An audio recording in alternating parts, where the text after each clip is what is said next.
자, 행정법 개강하도록 하겠습니다, 여러분. 오늘은 우리가 행정법의 첫 시간이기 때문에 전체적인 행정법의 틀을 잡아 드릴 거예요, 제가. 근데 제 개인적인 생각에는 오늘 수업이 제일 중요합니다. 오늘 틀을 제대로 잡고 출발을 하느냐, 아니면 생소한 이 법적 용어, 법률 용어들을 우리가 계속 만나게 될 거기 때문에 오늘 잡고 가는 게 훨씬 더 좋다라는 말씀 좀 드리고, 그래서 아주 기초적인서부터 처음 공부하시는 분들, 법이라는 걸 처음 공부하시는 분들에게 맞추어서 오늘 좀 수업을 진행하도록 할 테니까, 좀 생소한 단어가 나오고 모르는 개념이 나오면 꼭 체크했다가 질문도 하시고, 그러니까 오늘 거는 몰라서는 안 돼요. 오늘 거는 몰라야, 왜냐면 오늘 거를 모르면 다음 거를 알 수가 없어요. 기본적인 틀이다, 아주 기초적인 틀이다 라고 보시면 되겠고, 오늘은 이제 필기 위주로 진행을 하고요.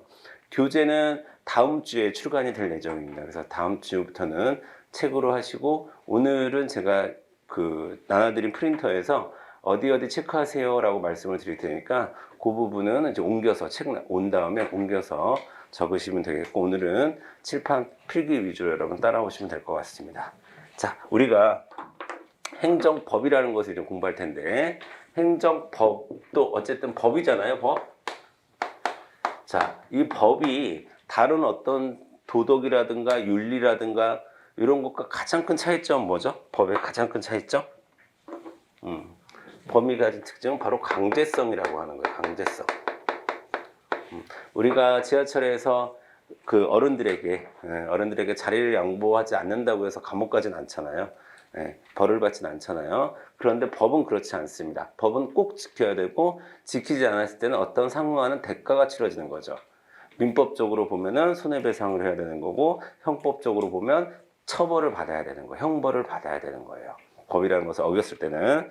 자, 그리고 법이라는 것을 여러분이 생각할 때 항상 머릿속에 떠올려야 되는 단어가 있어요. 우리가 법이다, 법적 관계다, 법률 관계다, 법적 행위다 이렇게 이야기할 때 항상 요 두 단어가 중요합니다. 두 단어. 법적 관계라고 하는 것은 한쪽에는 권리가 생기고 한쪽에는 의무가 생기는 걸 우리가 법적 관계라고 얘기하는 거거든요. 이걸 제가 좀 이따가 다시 설명을 해 드릴게요. 다시.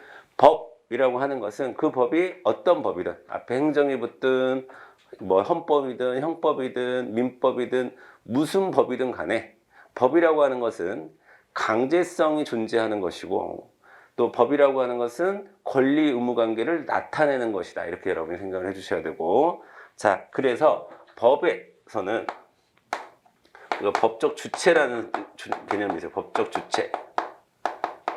이 법을 지켜야 하는 사람들, 우리가 법적 주체라고 하고, 자, 요런 것들을 판례나 이런 데서는 주로 뭐라고 표현하냐면 세 글자로 당사자라고 표현해요. 당사자. 당사자. 법적인 이해관계를 갖는 사람들을 당사자라고 얘기하는 겁니다. 자, 이 법적 주체는 한마디로 얘기하면 사람이에요. 사람입니다. 자, 그래서 사람은 법적 주체가 될 수 있다. 이렇게 생각하시면 됩니다. 사람은 법적 주체가 될 수 있다. 근데 사람은 우리가 알고 있는 사람과 다르게 크게 두 가지가 있어요. 사람은 자연인과 법인이라는 게 있습니다. 자연인은 우리를 얘기하는 거예요. 우리를 얘기하는 거고, 법인은 사람이 아닌데 무슨 조직이거나 기관이거나 단체인데 법적으로 사람으로 봐주겠다라고 인정한 사람을 법인이라고 얘기하는 거예요. 법적으로 사람인 것으로 인정해주겠다라고 하는 겁니다. 그래서 이 법인은 그 활동 범위에 따라서 공법인과 사법인으로 나누게 됩니다. 공법인과 사법인으로 나누게 되고, 공법인은 지금 단계에서 우리가 꼭 알아둬야 될 공법인은 두 개가 있어요. 공적인 업무를 하는 데가 국가, 공법인. 국가는 공공의 이익을 위해서 활동을 하는 데잖아요. 국가하고 지자체. 그 다음에 사법인은 우리가 회사 같은 거 생각하면 돼요. 회사도 자연인은 아니지만 법적으로는 사람으로 보고요. 근데 사적인 이익을 위해서 일을 하죠. 그래서 공법인, 사법인 이렇게 구분하시면 되겠습니다. 자, 그 다음에 데다가 제가 이제 법률 관계에 대한 이야기를 해줄게요. 자, A하고 B가 있습니다. A하고 B가 있어. 그래서 예를 들면 우재하고 태훈 씨하고 친구야. 오늘만 친구 하세요. 둘이 친구야. 근데 둘이 친구 관계예요. 자, 친구 관계인데 둘이서 점심 약속을 했어요. 점심 약속. 오늘 점심을 같이 먹자. 개강 첫날이고 하니까 그랜드백화점 지하 3층에 가서 우리 같이 밥을 먹자라고 약속을 했어요. 그런데 우재가 난 좀 맛있는 걸 먹고 싶은 거야 오늘. 그래갖고 태훈이랑 같이 밥을 먹으러 가지 않고 혼자서 밥을 먹으러 갔어요. 둘이 만나기로 했는데 그 약속 시간에 오질 않았어요. 감옥 가나요? 그렇지 않죠. 손해배상 해야 되나요? 그렇지 않죠. 그래서 자, 요런 관계를 중요한 표현 나와요. 여기서 요런 관계를 우리가 뭐라고 얘기하냐면 사실관계라고 얘기해요. 자, 사실관계라는 말은 판례를 읽을 때 앞으로 계속 나올 거예요. 사실관계에 불과하다. 뭐 이런 얘기가 계속 나올 거야. 사실관계는 법률관계가 아니라는 얘기고, 또 하나는 얘기, 또 어떻게 표현할 수 있냐면 권리와 의무가 발생하지 않는 관계다. 어떠한 강제성으로 강제할 수 없다. 라는 뜻이에요. 사실관계라는 것은. 그리고 이제 우재랑 태훈이가 이제 밥을 먹기로 한 약속 있잖아요. 우재와 태훈이가 밥을 먹기로 한 약속을 우리가 법에서는 사실행위다 이렇게 얘기합니다. 사실행위다.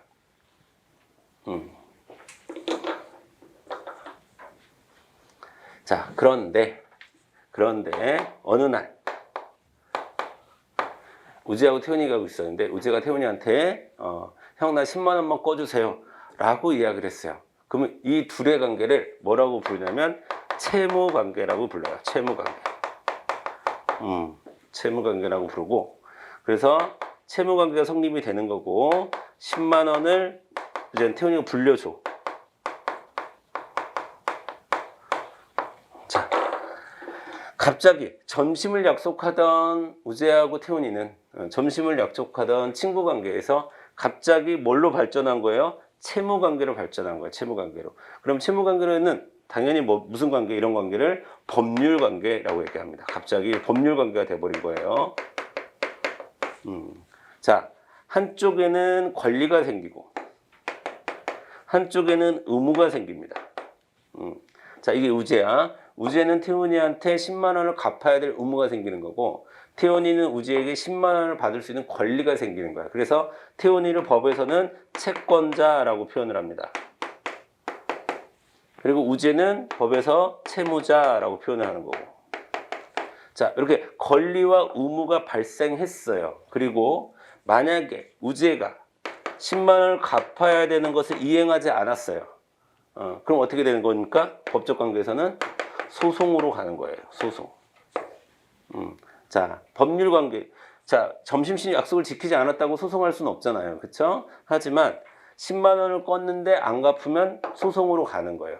의무를 다하지 않았으면 소송으로 가는 겁니다. 이런 관계를 우리가 법률 관계라고 얘기하는 거고, 이렇게 10만 원을 빌려준 행위 있죠. 이 행위를 우리가 법률 행위라고 얘기합니다. 자, 우리는 하루에도 수없이 많은 법률 행위를 합니다. 혹시 오늘 버스를 타고 오신 분들, 지하철을 타고 오신 분들 아침서부터 법률 행위를 한 거예요. 그쵸? 여러분들은 돈을 내고 돈을 내야 될 의무가 있었을 거고, 그 다음에 그 의무대로 버스비를 냈을 것이고, 그 버스를 낸과 동시에 자, 버스 회사는 여러분들에게 잘 안전하게 안내해야 될 의무가 발생을 한 거고요. 그 순간, 즉 태그하는 순간 법률관계가 생기는 거예요. 권리의무관계가. 여러분에게는 버스를 탈 권리가 생기는 거예요. 이런 관계를 법률관계. 학원 등록도 마찬가지입니다. 법률관계가 그 순간 생기는 거예요. 여러분과 저는 민법적 관계예요. 민법적 관계. 이런 관계를 민법적 관계라고 얘기하는데, 자, 그래서 일단 제일 중요한 거는 뭐냐면, 제가 칠판에서 한 번 쓰고 지우죠. 딱 거기까지 필기하고 여러분은 넘기시거나 다음 페이지로 넘어가시면 좋아요. 자, 일단 요게 한 개념이에요. 법이라고 하는 개념이 뭐고, 그 다음에 법률 관계, 법률 행위라는 것의 개념을 정확히 알고 있어야 되고, 그거의 핵심 뭐다? 권리 의무 관계다. 이렇게 여러분이 보시면 되겠습니다. 자, 그 다음에 이제 두 번째 이야기로 이제 법을 조금 더 좁혀 볼게요. 여러분, 행정법한테 조금 더 접근을 하도록 하겠습니다.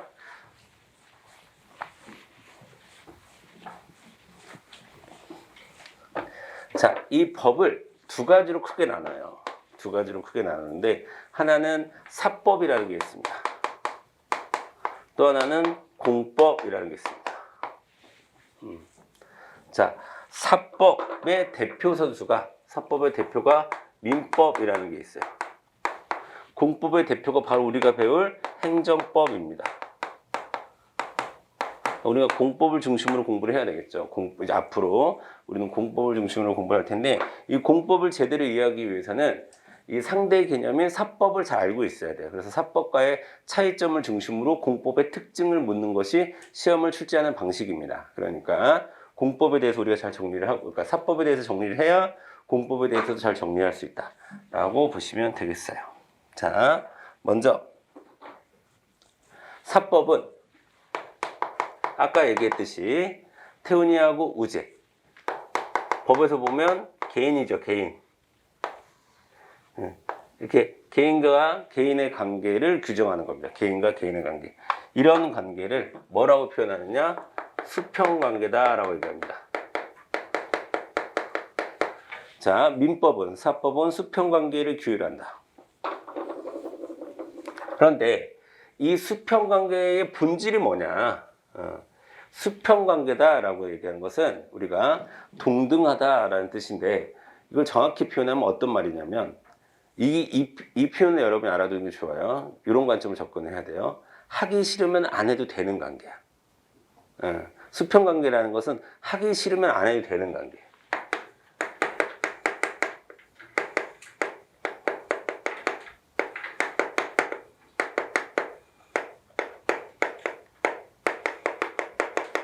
태훈이가 우지한테 10만 원 꺼주기 싫으면 안 꺼주면 돼. 안 꺼주면 돼요. 근데 만약에 거기에 꺼줄 수밖에 없었던 어떤 강제성이 있었다, 협박이 있었다, 폭력이 있었다, 이러면 그건 이제 형법의 세계로 넘어가는 거예요. 그러니까 형법의 세계란, 형법도 공법이거든요. 그러니까 공법의 세계로 넘어가는 거야. 그 다음부터는. 왜? 사회 공동체의 약속의 문제로 변화하거든. 근데 개인과 개인 사이에서 민법은 거기까지 규정하지 않아요. 협박, 강요 이런 것들은 이제 형법의 세계로 넘어가, 공법의 세계로 넘어가는 거고, 여기서는 안 해도 돼. 하기 싫으면 안 해도 되는 관계예요. 그래서 우리가 앞으로 여러분이 행정법을 공부하면서 힘들어요, 어려워요, 판례가 무슨 내용인지 모르겠어요 라고 얘기하는 것의 대부분은 용어를 잘 몰라요. 용어. 그래서 제가 용어에 오늘 포인트를 두고 말씀을 드리는 건데, 자, 이것을 우리 판례에서는 그냥 뭐 수평관계다 이 표현만 일관되게 써주면 좋겠는데, 이 수평관계를 이렇게 얘기합니다. 비권력관계에 있다. 이것도 수평관계다라는 얘기예요. 그 다음에 대등관계다. 그 다음에 또 이렇게 표현할 수도 있어요. 쌍방관계다. 한쪽에서는 꺼주고 한쪽에서는 꺼달라 했기 때문에 성립하는 관계니까 쌍방관계다. 이렇게 표현하기도 합니다. 되셨죠? 개인과 개인의 관계를 우리는 사법관계라고 이야기를 하는 겁니다. 자, 그러니까 좀 더 나아가 보면 이 민법 관계에서 혹은 사법 관계에서는 법률 행위를 할 때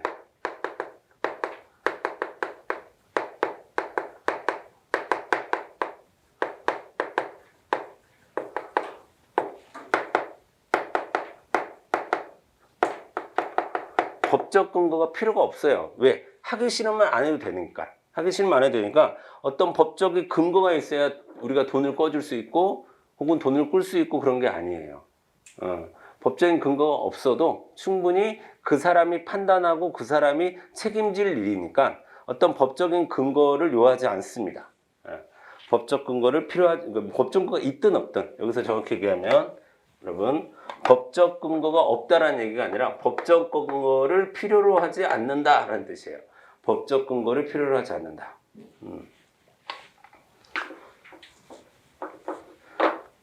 자, 반면에 이제 공법의 세계로 넘어올게요. 공법의 세계. 공법은 국가와 개인의 관계를 규정하는 것을 공법이라고 얘기합니다. 공동체와 개인의 관계를 규정하는 것을 공법이라고 얘기하고, 가장 대표적으로는 행정법을 들 수 있습니다. 이때 국가는 무슨 지위에 있다라고 얘기하냐면, 아주 많이 나오는 표현이에요. 우월적 지위에 있다, 이렇게 얘기합니다. 우월적 지위에 있다. 그러면 이 관계는 당연히 무슨 관계일까요? 수직 관계다라고 표현을 하고, 수직 관계다라고 표현합니다. 자, 수직 관계의 핵심 뭡니까?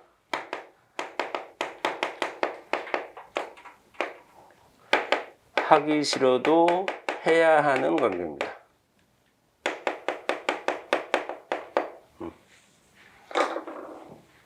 가장 대표적으로 여러분, 이 세상에서 세금 내고 싶은 사람이 있을까?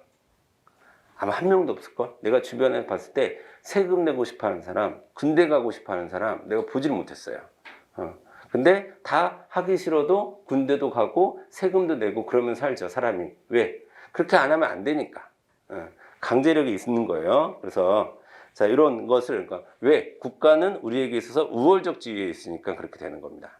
아시겠죠? 그럼 예를 들어서 국가가 개인에게 세금을 부과해. 그럼 그 행위는 세금 부과, 조세 부과는 법률 행위가 되는 거예요. 왜? 국가에게는 세금을 거둘 수 있는 권리가 발생하는 거고, 국민에게는 세금을 내야 되는 의무가 발생하는 거죠. 이렇게 권리와 의무가 발생하는 행위를 우리는 법률 관계라고 얘기를 하는 거예요. 그럼 법률 관계가 발생을 하게 되는 거고, 자, 요런 것을 또 다른 말로 권력 관계다라고 표현하고요. 그 다음에 비대등 관계다라는 표현도 쓰고, 그 다음에 일방적인 관계다.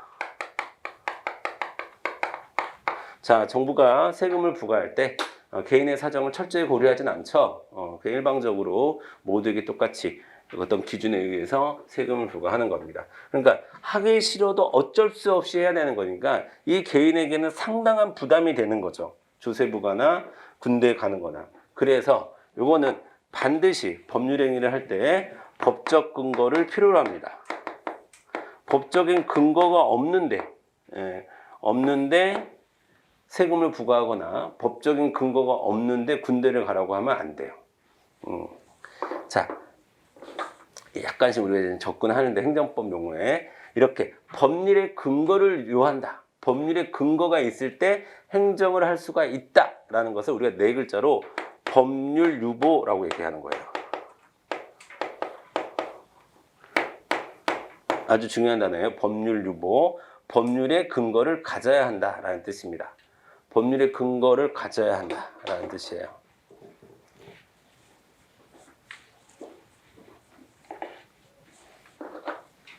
자, 그러면 이제 사법과 공법이 무엇을 추구하는지 한번 볼게요. 여러분, 사법은 기본적으로 왜 존재하냐면 사익을 보호하기 위해서 존재해요. 자, 태원이가 우재한테 10만 원을 꿔줬을 때 태원이가 못 받을 수 있었잖아요. 그래서 그런 것들을 보호하는 게 사익보호입니다. 사익보호. 그래서 사익보호를 추구하고 또 이렇게도 표현할 수 있죠. 자, 사익과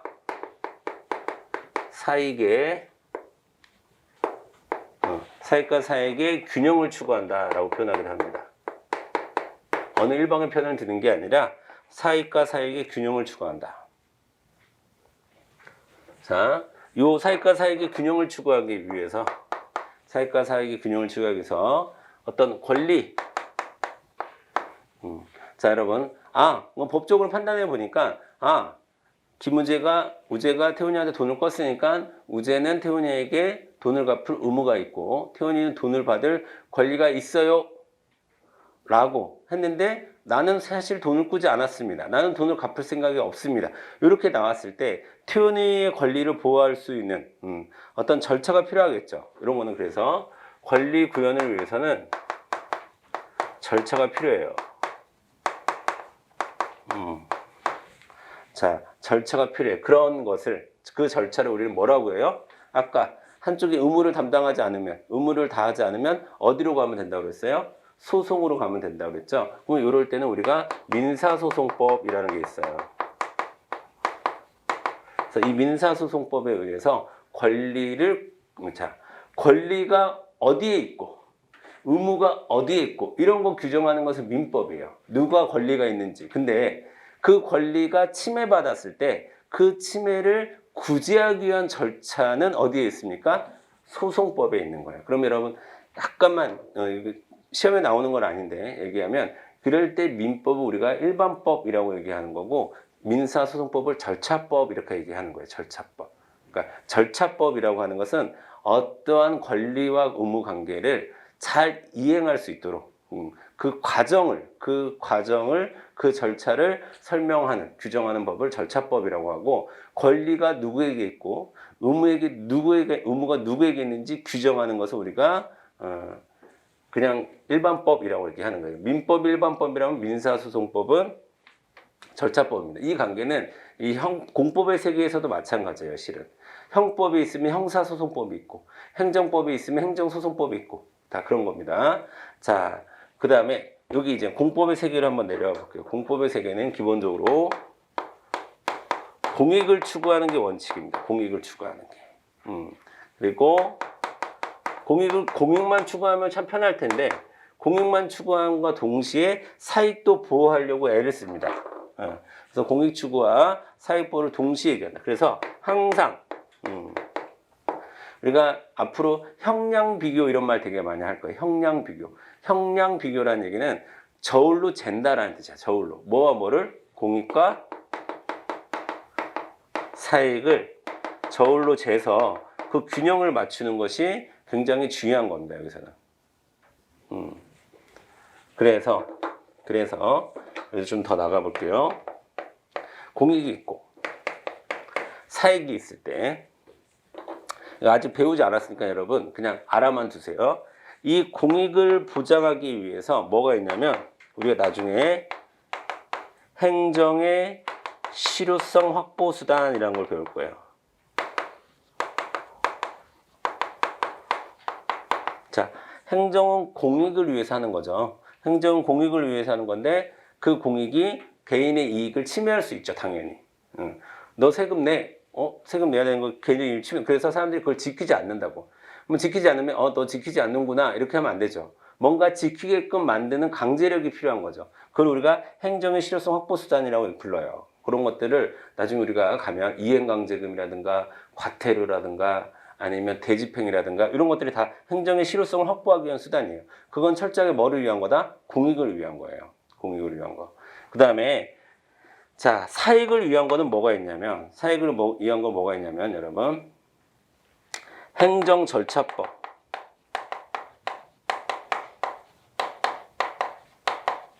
자, 여러분, 행정에도 실은 국가가 개인에게 무언가 잘 주는, 그걸 제가 빵을 준다라고 표현할 텐데, 무언가 주는 행정도 할 수 있어요. 이익을 주는 행정도 할 수 있지만, 대부분 우리가 만나는 행정은 우리에게 우리의 이익을 침해하는 침입적 행정이 많을 거예요. 그래서 그럴 때 자, 절차를 지켜서 하는 것은 사익을 위한 거죠. 절차를 안 지키면서 하는 것이, 절차를 안 지켜도 되는 게 공익에게 과도한 권력을 주는 것이고, 국가에게. 그다음에 절차를 잘 지키자라고 하는 것은 그 개인을 위한 거예요. 그렇죠? 행정절차법이라든가 또 이런 말이 있어요. 행정구제법. 자, 여기서 제일 중요한, 행정법에서 제일 중요한 게 이 행정구제라는 거예요. 행정구제. 자, 행정구제라는 것은 행정으로 인해서 어떠한 피해를 받은 사람을 구제할 수 있는 법을 얘기하는 거예요. 행정구제법.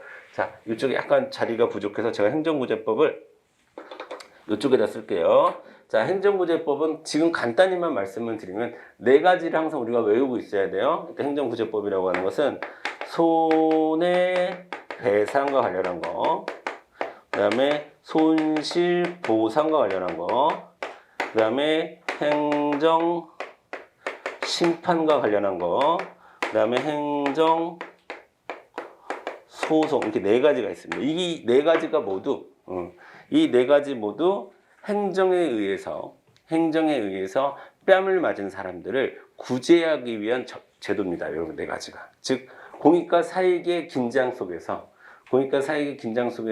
뭐를 좀 더 무게중심을 두는 거예요? 사익에 좀 더 무게중심을 두는 거예요. 그러니까 이것은 행정에 의해서 침해받은 사람들을 구제하기 위한 절차입니다. 이런 것들 다 나중에 저희가 다시 또 보게 될 거예요.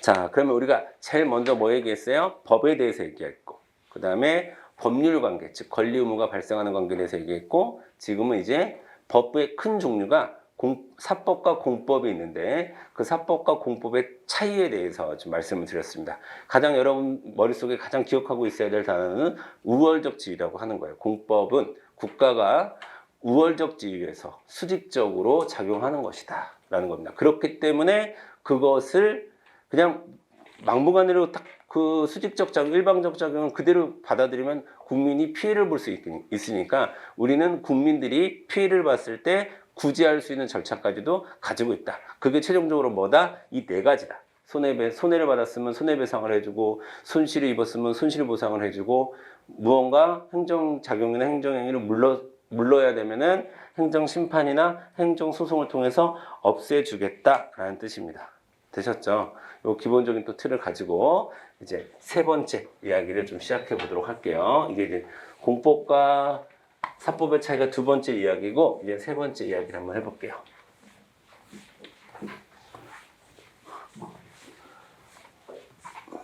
자, 행정법의 전반적인 체계에 대해서 한번 얘기를 해보도록 하겠습니다. 자, 행정법의 전반적인 체계. 자, 이어져 가는 거예요. 행정법은 공법으로서 국가가 어느 한 개인에게, 제가 이제 앞으로 개인은 A씨라고 쓸 거예요. 진짜 개인을 강조하기 위해서 제가 앞으로 A라고 쓰면 A씨를 얘기하는 거예요. A씨. 자, 국가가 A씨에게 뭔가 얘기했을 때, 행정을 했을 때, 자, 여기서의 국가를 우리가 뭐라고 앞으로 부르냐면 행정주체다 이런 표현을 씁니다. 행정주체다. 법에서는 행정주체다. 그 다음에 이 A씨를 뭐라고 부를 거냐면 행정객체다 이렇게 부를 겁니다. 행정객체다. 그러면 행정주체와 행정객체는 모두 당사자에 해당한다. OX? 둘 다 당사자지. 둘 다 당사자야. 행정을 하는 당사자, 행정을 받는 당사자. 그치? 둘 다 당사자라고 부르는 거예요. 그러면 둘 다 당사자라는 것은 둘 다 사람이라는 거예요? 사람 아니라는 거예요? 둘 다 법적인 개념에서는 사람인 거예요. 사람. 국가는 공적인 법인. 공법인도 사람이라고 그랬죠. 아까. 법인도 사람이라고 그랬지. 사람이고. 여기는 뭐 국민이니까 그냥 사람일 수가 있겠고. 그쵸? 그 다음에 이 행정 주체가 행정 객체에게 하는 행위를 뭐라고 하냐면 행정작용이라고 얘기해요. 행정작용. 자, 뭔지는 잘 몰라. 뭐 어느 정도의 성격인지는 잘 모르지만 일단 뭔가를 해요. 뭔가를 해. 자, 뭔가를 하는 것을 우리가 행정작용이다라고 얘기합니다. 행정작용이다라고 얘기를 하는 거예요.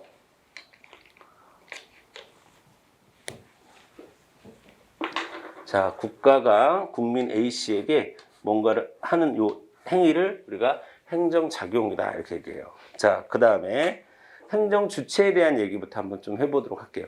행정주체가 사람이라면 사람은 뭘 갖고 있어요? 팔, 다리 뭐 이런 것들을 갖고 있죠. 그런 것을 뭐라고 부르냐면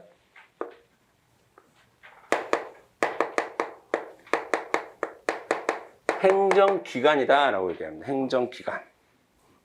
행정기관, 팔, 다리 이런 거예요. 자, 그러면 볼게요, 여러분.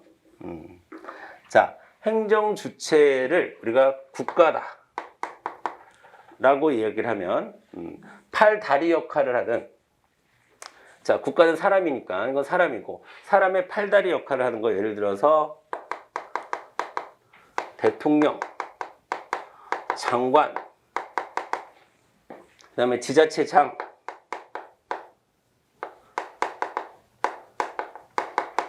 적어도 우리 행정법의 세계, 공법의 세계에서는 사람이 아니에요. 사람이 아니에요.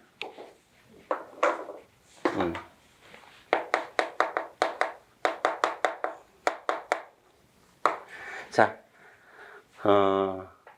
어쨌든 지금 우리 대통령이 누구예요? 문재인 대통령이죠. 그러면 문재인 대통령이 어디 해외에 나갔어. 해외에 나가서 뭐 어디 행사장에 가서 방명록에 이름을 쓸 일이 있어요. 그럼 뭐 귀나라에 어쩌고저쩌고 하다가 대한민국 대통령 아니면 이렇게 쓰자. 그냥 대한민국 문재인 대통령 이렇게 썼어요. 이렇게 썼어. 만약에 자, 그러면 여러분 보세요. 대한민국 사람이에요, 사람 아니에요? 사람이야. 국가니까 사람이야. 사람 중에서도 공법인에 해당한다고 그랬지. 그 다음에 문재인. 딱 문재인만 떼어놓으면 사람이에요, 사람 아니에요? 당연히 사람이지. 사람이고, 그 다음에 문제는 사람이고, 그 다음에 이거는 우리가 자연인이라고 얘기하죠. 자연인. 그런데 대한민국 문재인 대통령 혹은 문재인 대통령 이렇게 대통령이 붙죠? 대통령은 사람이에요, 사람 아니에요? 사람 아니에요. 사람 아니에요. 행정법의 관점에서 보면 대통령은 사람이 아닙니다. 혹여 여러분이 택시를 탔는데 택시 기사분이 굉장히 보수적인 분이셔서 문재인 대통령은 사람도 아니야 그러면 맞습니다.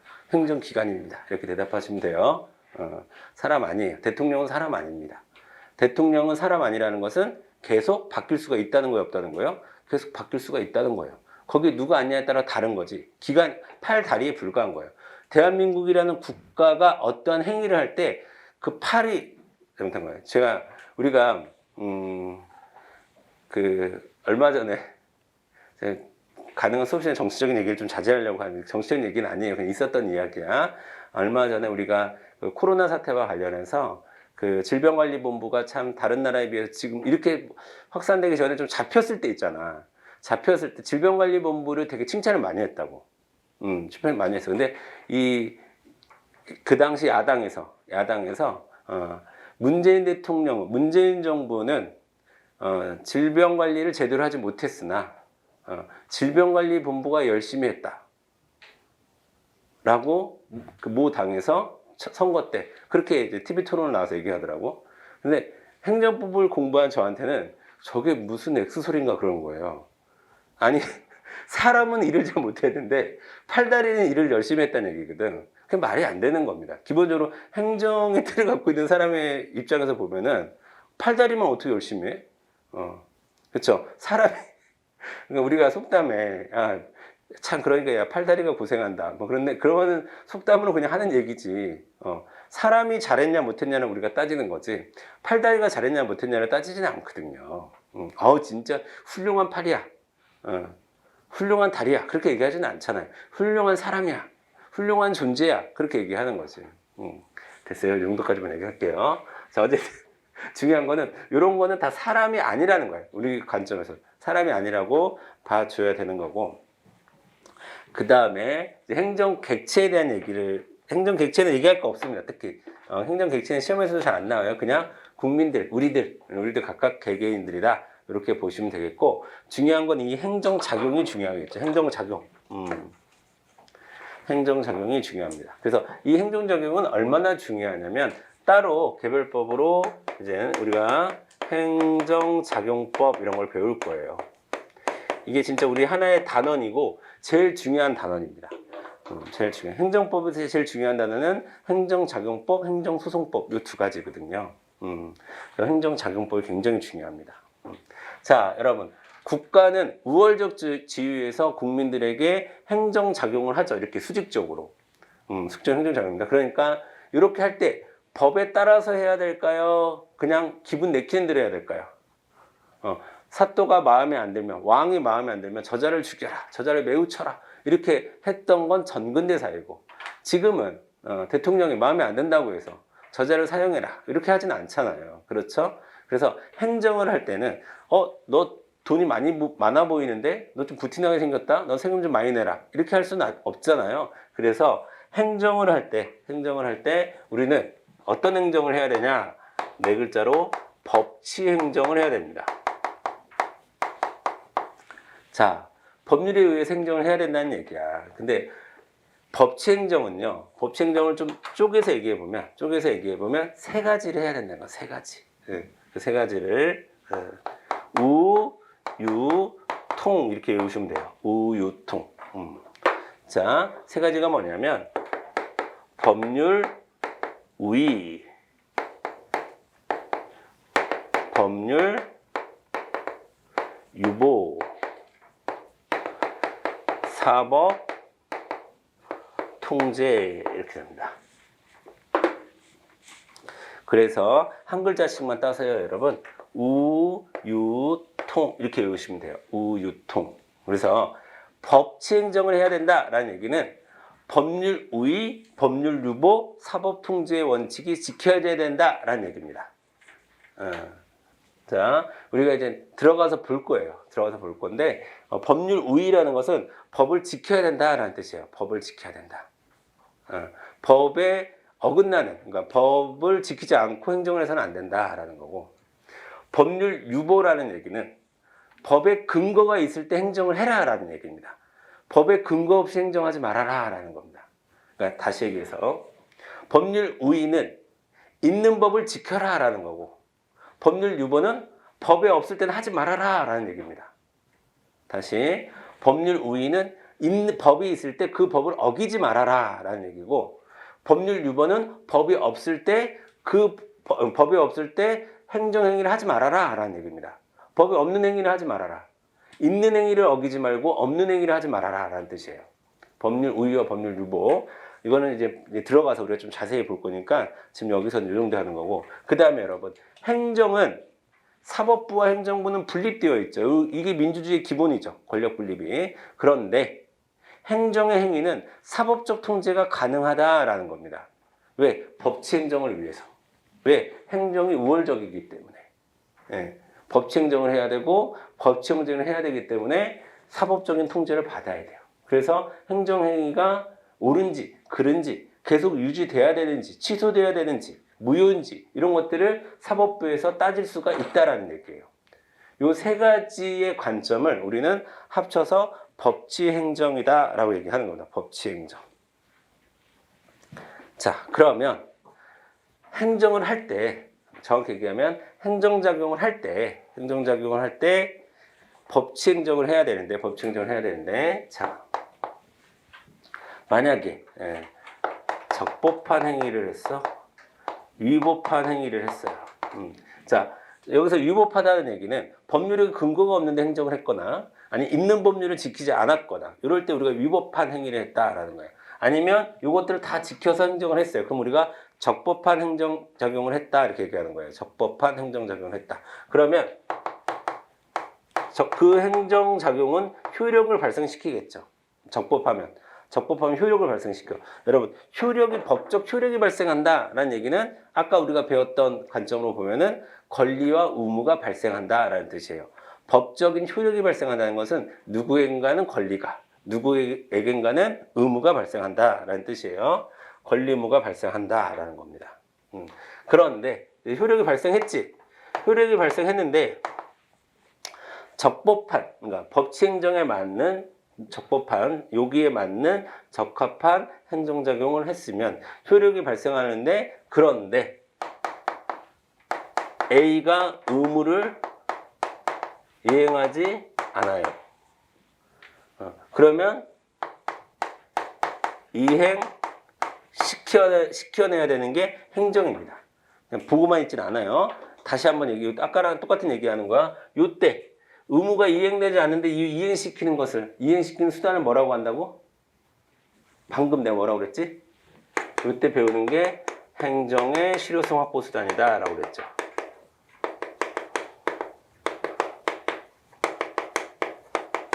자, 적법한 행정작용을 행정작용이 적법하면 효력이라는 게 발생해요. 즉 권리 의무가 발생해요. 특히 A씨에게는 의무가 발생했겠지.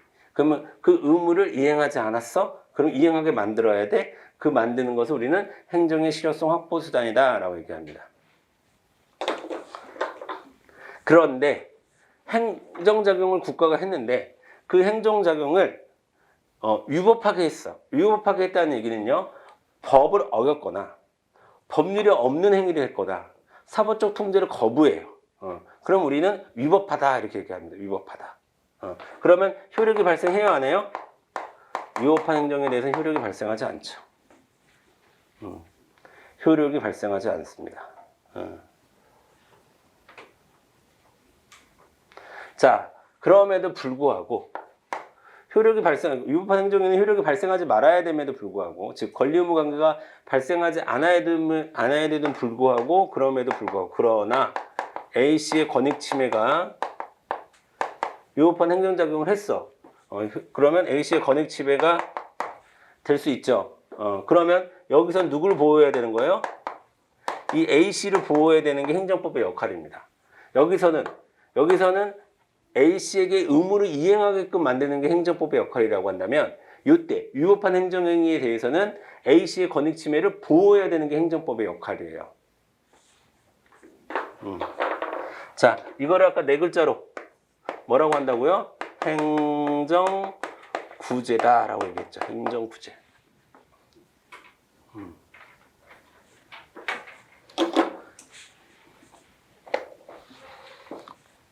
자, 여러분 지금 1교시 약간만 길게 할게요. 지금부터 잘 들어. 아주 중요한 얘기를 할 거예요. 위법에 대한 얘기를 할 거예요. 위법. 자, 위법은 그냥 말 그대로 얘기하면 법을 위반했다라는 뜻이잖아요. 법률을 위반했다라는 뜻이죠. 그런데 또 우리 행정법에서는 이 위법하다라는 얘기를 그냥 위법하다라고 얘기하면 될 거를 자꾸 뭐라고 얘기하냐면 위법한 행정행위를 하자 있다 이렇게 얘기합니다. 똑같은 말이에요. 위법하다, 하자 있다 똑같은 말이에요. 그럼 그만 좀 할 것이지, 또 하자 있다라는 말을 흠이 있다 이렇게 얘기합니다. 그러면 행정작용의 하자, 행정작용의 흠, 행정작용의 위법성 다 똑같은 말입니다.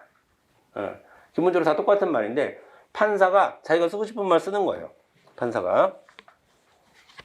그래서 하자 있다, 흠이 있다 이렇게 표현을 하는 거고, 그러면 이 위법이 그냥 법을 위반한 거구나 라고 하면 되는데, 이 법을 위반하는 게 두 가지가 있어요. 여기서부터 중요합니다. 하나는 취소라는 게 있어요. 취소. 또 하나는 무효라고 하는 게 있어요. 무효. 이 취소와 무효의 차이를 아는 게 굉장히 중요합니다. 우리 행정법에서는 굉장히 중요해요.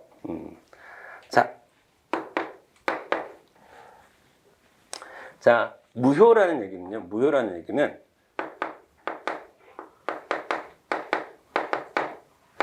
처음부터 효력이 발생하지 않았다라는 뜻이에요. 이거 무효야 라고 하면은 원래 효력이 없었던 거야. 원래 효력이 없었던 거예요. 근데 취소야, 이거 취소하자 라고 얘기하면 기본적으로 뭔가가 효력이 발생돼서 진행되다가 그것을 다시 시점을 앞으로 돌려서 없었던 것으로 보는 것을 우리가 취소라고 하는 거죠. 그러니까 아예 처음서부터 효력 자체가 발생하지 않은 거하고 효력이 발생 쭉 하다가 어떠한 행위가 있을 때 그때서부터 딱 사라지는 것을 우리가 취소라고 하는데, 둘은 다른 거예요. 엄격하게. 근데 이게 법적 효과가 굉장히 다릅니다. 행정법에서는. 취소냐 무효냐가. 그래서 취소는 뭐라고 볼 수 있냐면요. 효력이 발생 후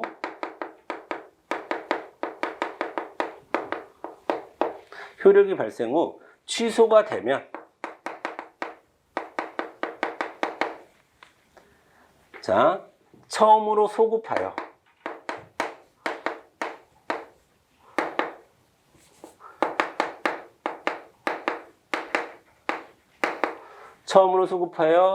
효력이 사라지는 것을 우리는 취소라고 얘기하는 거예요. 취소. 법에서는 이렇게 표현해요. 효력이 발생 후 취소되면 처음으로 소급하여 효력이 사라지는 것을 취소라고 하는 건데, 가장 큰 차이는 뭐예요? 요겁니다. 무효는 아예 효력이 발생해 본 적이 한 번도 없는 겁니다. 처음부터 무효였으니까.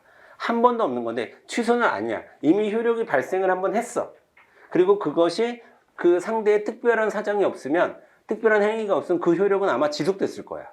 아무리 위법한 거라 하더라도.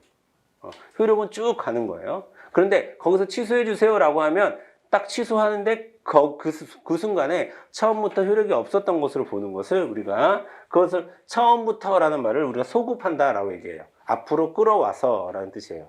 앞으로 끌어와서 효력이 사라지는 것을 우리가 취소한다라고 얘기하고, 자, 그러면 여기서 두 가지 개념을 우리가 알아야 되는데, 자, 위법성의 크기가 취소가 클까요? 무효가 클까요? 우재야. 취소가 클까? 무효가 클까? 위법성의 크기가. 무효가 훨씬 커야 되죠. 그러니까 이건 처음부터 효력이 없는 거고, 이건 네가 원하면 없었던 걸로 해줄게 라는 거니까 이게 훨씬 더 심각한 문제를 갖고 있어야 되는 거잖아요. 그쵸? 그래서 이거의 위법행위는 중대하고 명백해야 됩니다. 그걸 우리가 중대명백설이라고 합니다. 그래서 그 위법의 정도가, 하자의 정도가 아주 중대하고 명백한 위법이다. 예를 들면 내가 10살이야. 근데 군대 가라고 영장이 나왔어. 그러면 그건 무효죠. 일단은 군대 가야 되는 건 아니잖아요. 당연히 무효라고 생각하는 거잖아. 그치? 이렇게 중대, 누가 봐도 명백해. 그런 경우에는 효력이 처음부터 발생하지 않습니다. 어떠한 행정작용도. 그래서 이 무효와 취소의 차례 알아두는 게 중요하고, 그 다음에 이 개념이 되게 중요한데요. 자, 효력이 분명히 위법해요. 분명히 하자가 있어. 분명히 흠이 있음에도 불구하고 일단 효력이 발생하는 이 힘을 우리는 세 글자로 공정력이라고 불러요. 제일 굉장히 중요한 표현이에요. 공정력. 자, 공정력이라는 말은 위법함에도 불구하고, 뭐가? 행정작용이 위법함에도 불구하고 취소되기 전까지는 효력을 유지하는 힘, 이거를 공정력이라고 얘기합니다. 만약에 이 공정력이 없다고 한다면, 자, 나는 그거를 그렇게 생각하지 않아요 라고 해서 나는 세금 내지 않아도 돼요 하고 그냥 세금 안 내도 될 걸. 이렇게 되는 거야. 만약에 여러분 공정력, 효력이 발생하지 않았다. 즉, 하자가 있다는 이유로 효력이 발생하지 않았다. 하자가 있다는 이유로 그걸 안 지켜도 된다라고 하면은 아무도 세금을 내지 않고 아무도 군대를 가지 않을 거예요. 다 뭐를 할 겁니까? 소송을 하면 됩니다. 내가 군대 늦게 가고 싶어요? 그냥 소송 걸면 돼. 저 소송 중이니까 군대 못 갑니다. 그러면 국가가 운영이 되겠습니까? 안 되죠. 국가는 어떻게 해요? 일단 군대 가라고 해놨으면 일단 취소되기 되기 전까지는 군대 데려다 놔야 되는 거예요. 세금을 내라고 했으면 일단 그 세금 부과가 위법하다고 취소되기 전까지는 일단 세금을 걷어야 되는 거예요.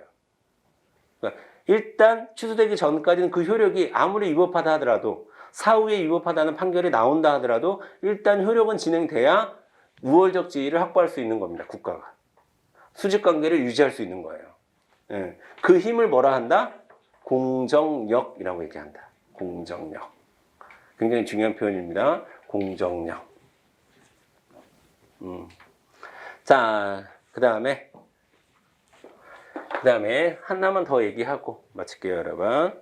자, 이 행정주체와 행정객체가 이제 법률관계를 형성한다 그랬잖아요. 법률관계. 요게 하나의 이쪽에서 권리가 생기고 이쪽에서 의무가 생기면 그 법률관계가 형성되는데, 그걸 우리가 행정상 법률관계다라고 표현해요.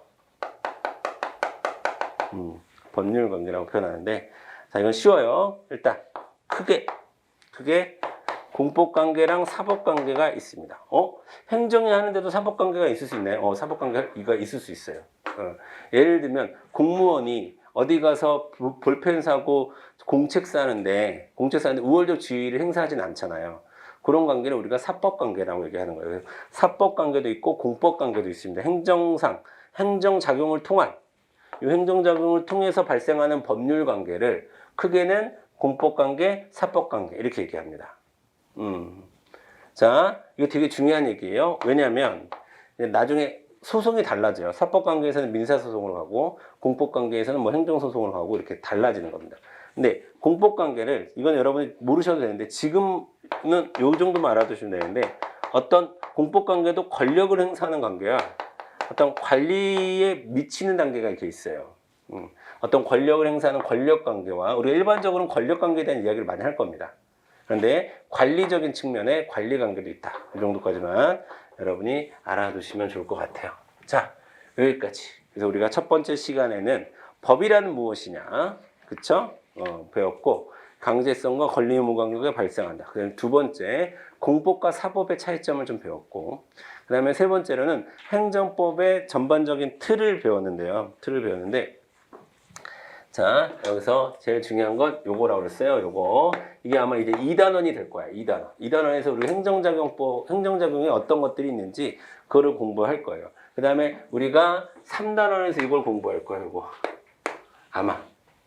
제가 아직 교재를 못 받아봐서 약간 다를 수가 있어요. 그런데 그 다음에 요거 공부할 거고. 자, 적법한 행정작용을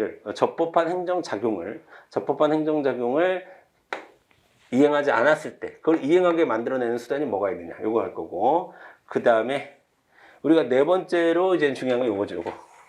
자, 위법한 행정행위에 의해서 국민들이 권리를 침해받았을 때 어떻게 그 권리를 보호할 것인가, 행정구제. 그 다음에 다섯 번째가 요 기간에 권한, 이때는 권리라고 얘기 안 하고 권한이라고 그래요, 여러분. 권한. 국가와 국민과의 관계는 권리 관계가 권한 관계야? 권리 관계라고 해요. 권리. 그래서 한쪽에는 권리가 생기고 한쪽에 의무가 생긴다고 그랬죠. 그런데 국가기관, 팔이 할지 다리가 할지, 오른쪽 팔이 할지 왼쪽 팔이 할지를 우리가 권한 분장이라고 얘기해요. 권한 분장. 그래서 권한이에요. 이 권한을 나누는 것에 대해서는 우리가 행정조직법이라는 것을 배워요. 그래서 이쪽에서 뭐를 해야 되고, 행정자치부에서 뭐를 해야 되고, 국방부에서 뭐를 해야 되고, 이런 게 있습니다. 근데 그거는 행정법의 강론이에요. 근데 7급을 준비하시는 분들은 행정조직법이라는 것은 강론에 있어요, 강론. 근데 우리는 시험 과목이 행정법의 행정법 총론이에요. 행정법 총론이죠. 그래서 행정법 총론에는 이 행정기관을 서로 어떻게 권한 분장이 하는지에 대해서는 나오지 않아요. 그래서 우리 시험 범위가 아니에요, 이거는. 이건 우리 시험 범위가 아니고, 우리 시험 범위 어디까지예요? 요거까지. 자, 다 중요하지만 제일 중요한 건 요거다. 행정작용과 행정구제가 우리가 앞으로 공부하게 될 행정법의 핵심이라고 볼 수가 있습니다. 되셨죠? 자, 여러분 한 10분 정도만 쉬었다가 우리 2교시 진행하도록 하겠습니다. 잠깐 쉬었다 갈게요.